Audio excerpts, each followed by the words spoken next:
La nostra idea era esmorzar al New York Café, que és un dels més bonics no només de Budapest, sinó de tot el món.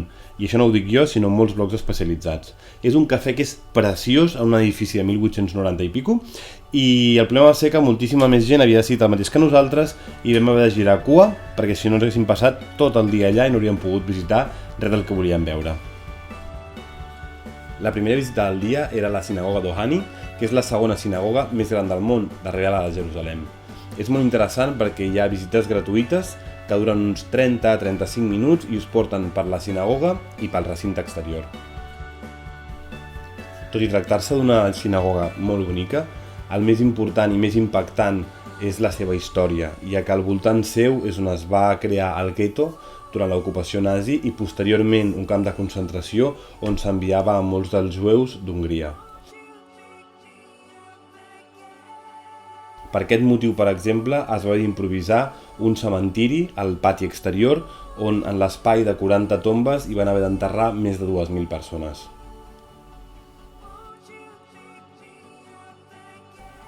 Al pati exterior hi trobem també l'arbre de la vida, on cada una de les fulles du el nom d'una de les persones que van morir durant la Segona Guerra Mundial i l'ocupació nazi.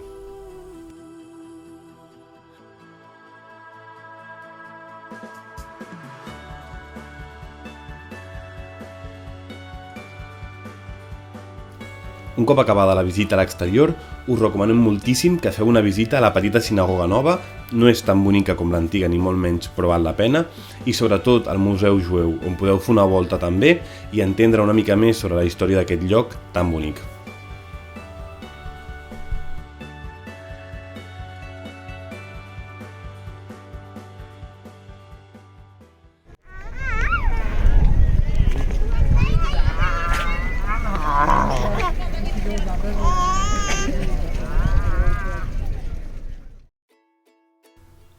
Vam tornar al bastió de pescadors, aquest cop per poder visitar la preciosa església de Sant Maties.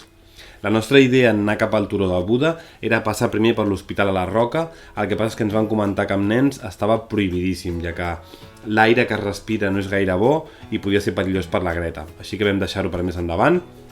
I com us dic, vam pujar a veure Sant Maties, que és una església preciosa per fora i també preciosa per dintre.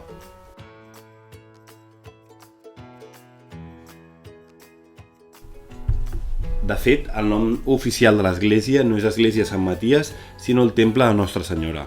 Està santificat en honor a la Verge Maria, patrona d'Hongria, i es va construir durant el regnat de Bela IV, que de fet diu la llegenda que cada rei d'Hongria va afegir a aquesta església una miqueta de la seva pròpia collita, i durant un temps fins i tot va ser una mesquita.